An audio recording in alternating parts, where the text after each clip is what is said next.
Hello students, हम लोग last lecture में पढ़े थे वाइड मेन फंक्शन के बारे में। ठीक है, तो वो जो भी आपका कोडिंग से रिलेटेड पार्ट्स था वो अभी खत्म हो चुका है। कुछ हम सैम्पल्स के बारे में देखेंगे।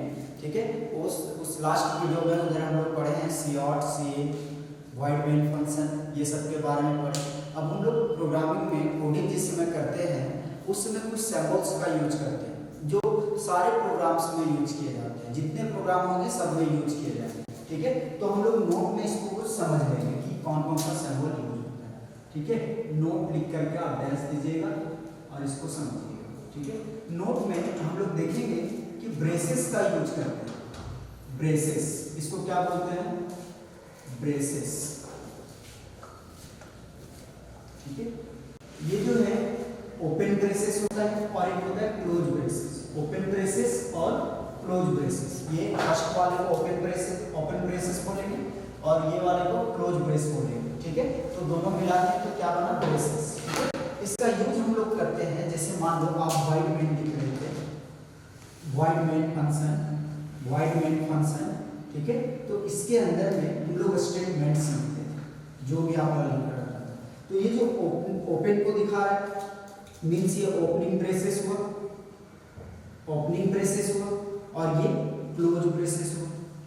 समझ में आ रहा है? ठीक है, और ये जो है ये आपका पार्ट, ये हुआ आपका कंपाउंड स्टेटमेंट। इसको कौन सा स्टेटमेंट बोलते हैं? Compound statements. ठीक है, कंपाउंड स्टेटमेंट्स। तो ये जो है ब्रेसेस, इसका सिंपल यूज है, ओपनिंग को दिखाएगा और क्लोजिंग को दिखाएगा, मीन्स इंडिकेट करेगा। तो हम लोग इसको सिंपल लिख सकते हैं, ओपनिंग एंड क्लोजिंग ब्रेसेस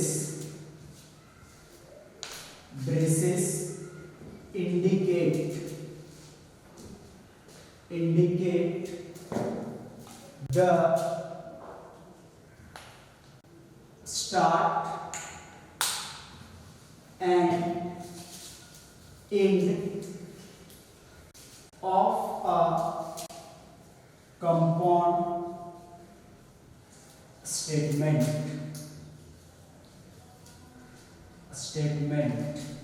समझना, एक कंपाउंड स्टेटमेंट के इंड और स्टार्ट और इंड को ये क्या करता है? इंडिकेट करता है, दिखाता है। देखो इंडिकेट कर रहा है स्टार्ट को और इंड को।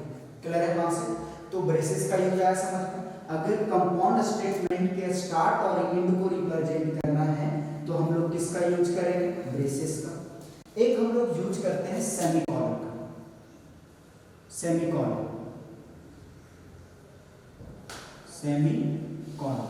ठीक है, इसका मतलब समझिएगा, सेमीकोलन का मतलब क्या होता है। देखो हम लोग जब इंडिया का बुक पढ़ते हैं तो उसमें एक सिंगल स्टेटमेंट लिखा जाता है। कुछ भी आप लाइन लिखो तो जब पूरा सेंटेंस खत्म हो जाता है तो सेंटेंस के लास्ट में हम लोग फुल स्टॉप का यूज करते हैं। क्लियर? लेकिन अमेरिका में क्या किया जाता है, अमेरिकन बुक आप जब पढ़ोगे तो एक लाइन अगर पूरा स्टेटमेंट लास्ट कर रहा है तो उसके लाइन को बंद करने के लिए, टर्मिनेट करने के लिए वो लास्ट में सेमीकोलन का यूज करता है। तो सेम हम लोग का जो कंप्यूटर है वो अमेरिकन लैंग्वेज को समझता है, जो भी आपका अमेरिकन लैंग्वेज होता है उस लैंग्वेज को। जैसे आप लिखते हो सीऑट और आपने लिखा वेलकम टू C++, ये आपने लिखा तो ये लाइन देखो यहाँ से स्टार्ट हो रहा है ये लाइन और इसका स्टेटमेंट लास्ट यहाँ पे कर रहा है। तो इसको अगर दिखाना है कि ये लास्ट यहाँ पे कर रहा है तो इसको हम लोग टर्मिनेट करेंगे किससे? सेमीकोलन से। टर्मिनेट करने के लिए टर्मिनेट आप बोल सकते हो या फिर आप स्टॉप बोल सकते हो। समझ में आया? तो हम लोग इसको सिंपल समझेंगे कि जो है आपका सेमीकोलन ये यूज किया जाता है स्टेटमेंट टर्मिनेटर के जैसा। मतलब कोई भी स्टेटमेंट होता है उसको ये क्या करता है? टर्मिनेट करता है। इट इज, ये लिखेंगे, it is used as statement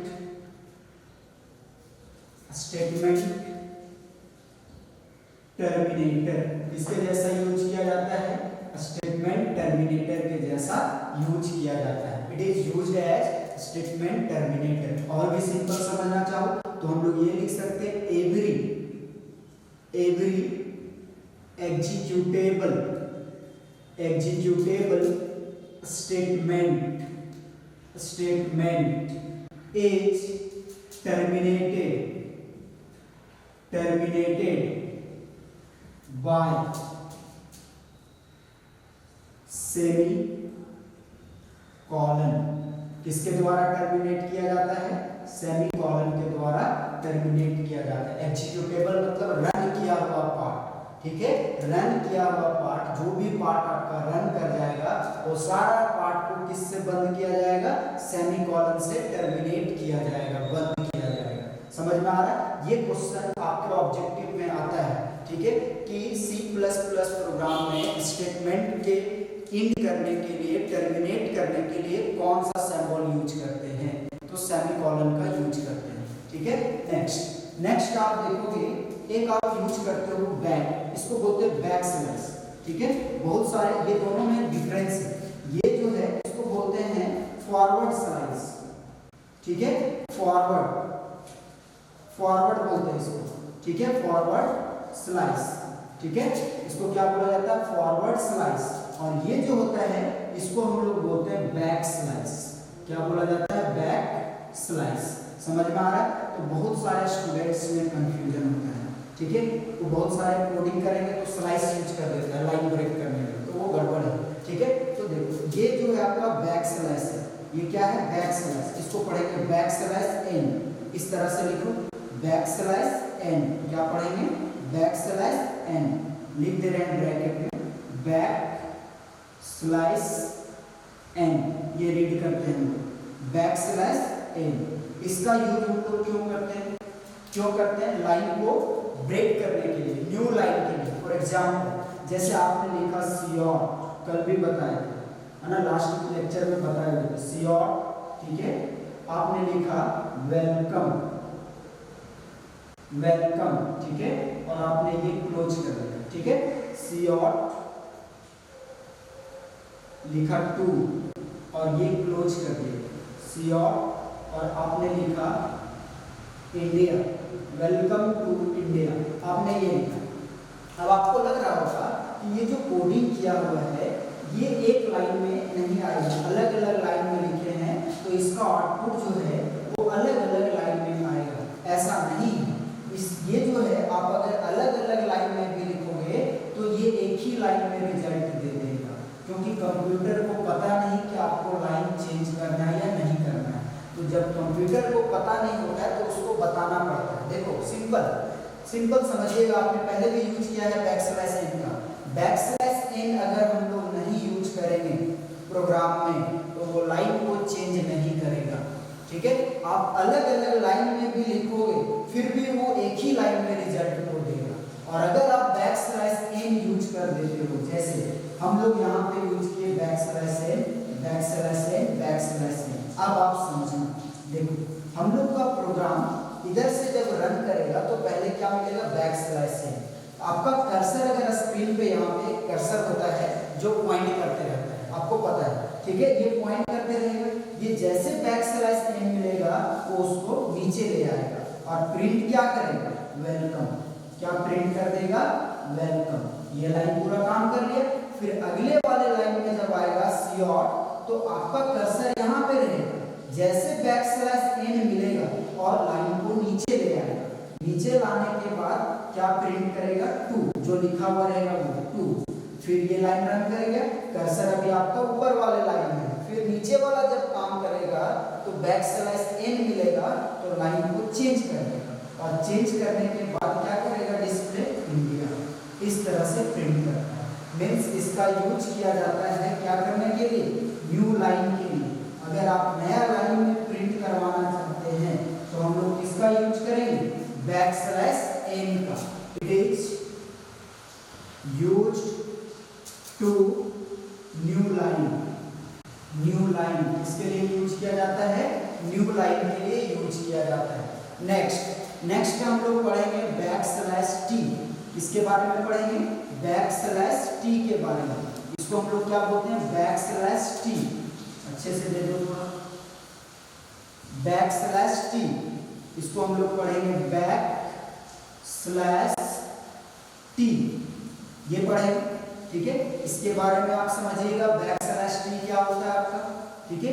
back slash T जो है वो स्पेस देने में काम आता है। जैसे देखो आपने लिखा इस तरह से, आप स्पेस देना चाहते हैं, जैसे आपने लिखा सियोर, ठीक है, वेलकम,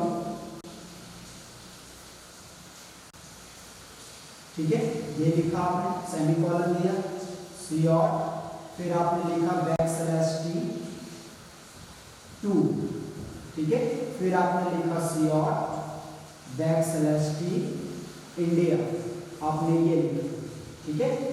इसको लिखने के बाद जब आप प्रिंट करवाओगे तो आपका प्रोग्राम जब रन करेगा तो पहले क्या प्रिंट करेगा, वेलकम, वेलकम, वेलकम प्रिंट कर दिया। वेलकम प्रिंट करने के बाद नीचे वाला लाइन में आएगा तो पहले क्या मिलेगा, बैक स्लैश टी, तो इसका काम है स्पेस देना, तो यहाँ पे स्पेस दे देगा, स्पेस दे दिया। स्पेस देने के बाद क्या प्रिंट करेगा, 2, ठीक है, 2 लिखा हुआ रहेगा तो 2, ये लाइन पूरा काम कर लिया। उसके बाद इस लाइन में आ जाएगा सियोर क्या मिला, बैक स्लैश टी, तो पहले स्पेस दे, उसके बाद क्या प्रिंट करेगा, इंडिया। समझ में आ रहा है। अब ये जो स्पेस है, ये स्पेस का जो साइज होगा वो 0.5 इंच होगा। कितना स्पेस देगा, 0.5 इंच। तो बताओ बैक स्लैश टी का यूज क्यों करते हैं, हॉरिजॉन्टल स्पेस देने के लिए। हॉरिजॉन्टल मतलब इस तरह से स्पेस देता है, इसको बोलते हैं हॉरिजॉन्टल, इसको बोलते हैं वर्टिकल, ठीक है। तो देखो तो ऐसा ही ना स्पेस दे रहा है, तो ये क्या हुआ, हॉरिजॉन्टल। तो स्पेस देने के लिए किसका यूज करते हैं, बैक स्लैश टी का, किसका यूज करते हैं, बैक स्लैश टी का, ठीक है। तो इसमें हम लोग सिंपल लिखेंगे, it is used to give the space between क्या हो जाएगा, बोलो, टेक्स्ट एंड वेरिएबल्स, किसके बीच में देता है, टेक्स्ट और वेरिएबल्स के बीच में। और कितना स्पेस देता है, एंड गिव्स 0.5 इंच, कितना इंच स्पेस देगा, 0.5 इंच स्पेस देगा। समझ में आया। ये सब मेन इंपॉर्टेंट पॉइंट्स है जो आपको लिखना है, ठीक है। आप इसको नोट डाउन करोगे। देखो आपको क्या क्या बताया, ब्रेसेस पता है, ब्रेसेस में क्या बताया कि वो कंपाउंड स्टेटमेंट स्टार्टिंग और एंडिंग को इंडिकेट करता है। मतलब ओपनिंग ब्रेसेस स्टार्ट को इंडिकेट करेगा, क्लोजिंग ब्रेसेस क्लोज को इंडिकेट करेगा, एंड को इंडिकेट करेगा, ठीक है। उसके बाद बताया सेमीकोलन, जब भी प्रोग्रामिंग करोगे तो स्टेटमेंट लास्ट करेगा, तो उस स्टेटमेंट के एंड में हम लोग सेमीकोलन का यूज करते हैं। क्यों, क्योंकि हम लोग दिखाते हैं कि वो स्टेटमेंट वहां पे क्या कर रहा है, लास्ट कर रहा है, टर्मिनेट करते हैं। क्लियर है। नेक्स्ट बैक स्लैश एन का यूज क्यों करते हैं, लाइन को चेंज करने के लिए, न्यू लाइन के लिए हम लोग यूज करते हैं। अगर नहीं यूज करें तो क्या होगा, लाइन को चेंज नहीं करेगा, एक ही लाइन में रिजल्ट को दे देगा। समझ में आया। बैक स्लैश टी का यूज क्यों करते हैं, हॉरिजॉन्टल स्पेस देने के लिए, ठीक है। अगर नहीं देंगे तो स्पेस नहीं देगा, वो सारा जो टेक्स्ट है वो सटा सटा प्रिंट करेगा। क्लियर है कॉन्सेप्ट। इसमें कुछ भी डाउट हो आपको तो आप पूछ सकते हैं, कमेंट में भी लिख सकते हैं, ठीक है। क्लियर है कॉन्सेप्ट, ठीक है। Thank you.